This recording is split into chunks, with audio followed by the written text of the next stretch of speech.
நான் தூங்கும் முன்னே நீ தூங்கி போனாய் தாயே, என் மேல் உனக்கென்ன கோபம்?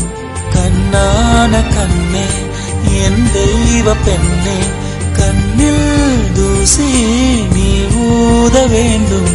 ஐயோ ஏன் இந்த சாபம் எல்லாம் என்றோ நான் செய்த பாவம்.